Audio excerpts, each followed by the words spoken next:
KSLA News 12 starts with breaking news. We begin with breaking news tonight. Shortly after we got off air at 6, chaos erupted across Shreveport. 2 shootings and a stabbing left 3 people dead and an elderly woman in serious condition at a hospital. Let's take you to the first shooting. Police rushed to the first shooting just after 5:30. According to police, 2 people were shot on Linwood and St. Vincent Ave. That's right in front of Linwood Charter School. The 2 victims were pronounced dead at the scene. Then just a few blocks down the road on East 70th Street and Gilbert Avenue, police responded to a second shooting. The call came in less than 35 minutes after the first call. Police tell KSLA a woman was found dead in a car. The driver of the car stopped the vehicle there after noticing the woman was dead. Authorities believe both of these shootings are related, and at this hour, we're working to learn why and show the shooting unfolded. Now, then on Abilene Street near Fairfield Avenue and Thornhill, an elderly woman was stabbed multiple times in the face and the head. Police say a friend of hers stopped by her home to visit her. That's when she heard her screaming from inside the home. Police arrived and forced their way inside, where they arrested a male suspect, and the woman was taken to a nearby hospital in serious condition. Now, developing news out of East Texas, deputies are looking for a man who they say is armed and dangerous. Take a look at your screen. The Shelby County Sheriff's Office is looking for this man, 41-year-old Justin Earl Bennett. He is wanted for murder and was last seen in a 2017 black Chevy Malibu with Texas tags PBL9231. Again, he's considered armed and dangerous. If you see him, call 911 and do not approach him.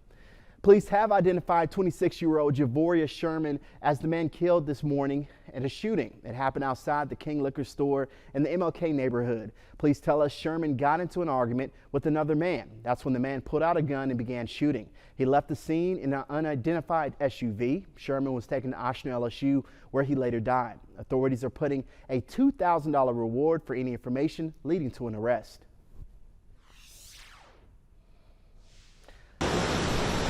Henri made landfall around 11:30 this morning as a tropical storm off the coast of Rhode Island. The storm continues to make its way inland, bringing with it strong winds and heavy rain. Tens of thousands of residents and businesses are out of power. We'll take a closer look at the damage left behind and details on President Biden's plans to help the heaviest hit areas in just a few minutes. But before all that, everyone is keeping an eye again on Hurricane Henri as hurricane season brews up. Henri made landfall again around noon today. This is a live track as Henri continues to move inland. Let's head on over to First Alert meteorologist Jessica Moore with a quick look at Henri and our forecast. Hey, Jessica. Hey, Kenley. Henri is now downgraded to a tropical depression, still moving over parts of Connecticut, starting to try and move into parts of New York. Still bringing in, though, heavy rain and storms for the northeast. This will continue to move off.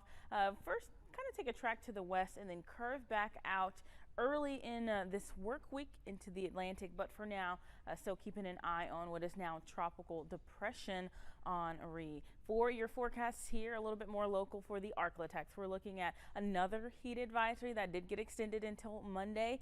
Wouldn't be surprised if this does go and push until Tuesday as well. But for now, that goes through 7 p.m. on tomorrow.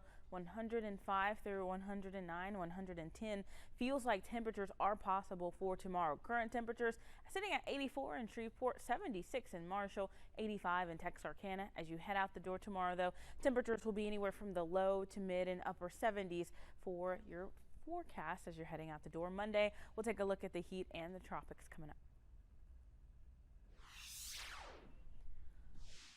We're here today to more or less confirm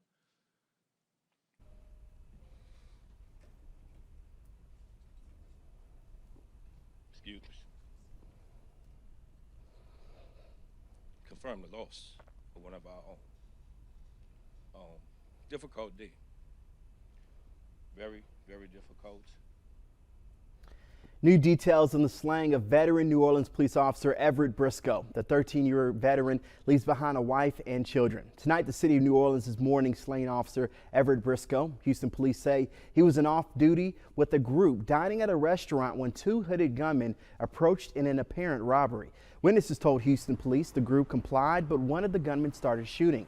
Briscoe died from his injuries. Tonight, those who knew him well say the hardest thing to accept about this tragedy is that the 13-year vet officer was taken from his wife and children too soon. And we're mourning with the Briscoe family. for the loss of our Detective Briscoe, who will never be forgotten. And we will ensure that Miss Briscoe and their boys feel the love of this city, feel the love of this department for years to come. The manhunt for the killers continues tonight. Earlier today, community members honored the fallen officer and his family with the memorial second line. We're also following developing news regarding Bossier City's public information officer, Tracy Ponder. Tracy was hospitalized in earlier August following a severe heart attack. Bossier City Mayor Tommy Chandler is in close contact with Tracy's husband. Here's a shortened statement from Jonathan Ponder, Tracy's husband.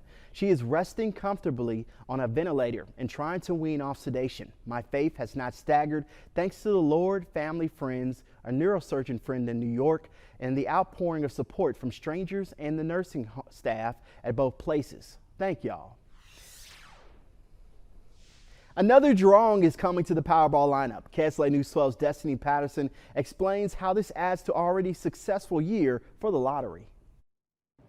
If you like to play the Powerball, you can now expect drawings every Monday, Wednesday, and Saturday. But the Louisiana Lottery says that this is just icing on the cake.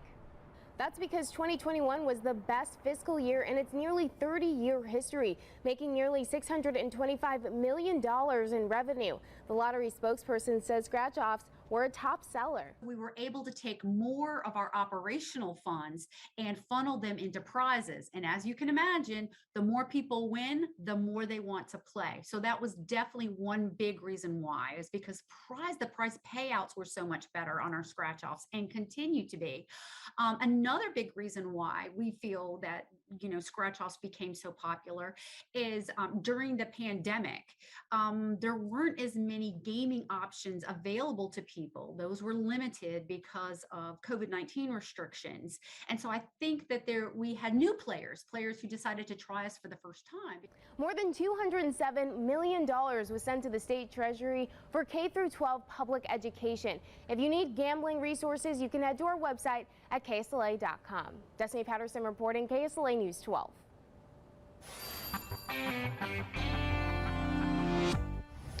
We've got our last first day of school coming up on Monday. Let's see what school districts are heading back. In Louisiana, Caddo Parish kids are going back to class, and in Texas, Hubbard ISD and Excelsior ISD. Christian Pecos will be live from Caddo Parish tomorrow morning. Christian will talk about the district's guidance on face masks, virtual learning, and quarantine guidelines. Be sure to tune into KSLA News 12 this morning. A reminder for all Longview ISD parents, starting Monday, all students, staff, and visitors at Longview ISD must wear a mask. Longview ISD says it's in response to the rising number of COVID-19 cases in its district and the community. This will apply to all Longview ISD facilities. The district says there are 28 active student cases and 38 active employee cases within Longview ISD. Also, new information out of Wascom. Wascom ISD says they are on schedule to welcome back students to campus following a COVID-19 outbreak. The district closed all school doors last Sunday for a week's worth of deep cleaning. In a Facebook post, several principals emphasized it is now up to the parents to quarantine their children if they come in close contact with someone who is positive. Last year's quarantine processes to this year's quarantine processes are that the schools are no longer able to quarantine. Your parents are the one that makes those decisions. When there is a close contact, we're going to contact you to let you know, and then it will be your decision to keep them at home, but we really need your help with that. The district also says on tomorrow they will release a packet of information regarding criteria needed for remote conferencing. The district does not offer virtual learning this year. There are also several colleges in Arklatex heading back to campus tomorrow. LSU Shreveport and the University of Arkansas at Hope Texarkana will start. And next Monday, Southern University at Shreveport will start its classes. Well, we've got a very, very warm week ahead of us. Temperatures could reach 100 by Tuesday. I'll have the latest weather forecast coming up. We'll also update you on the aftermath of this week's Haitian earthquake. We'll tell you how everyone's doing and resources that's going there coming up next. And also we take you to Tennessee to show you the intense flood damage that has claimed many lives.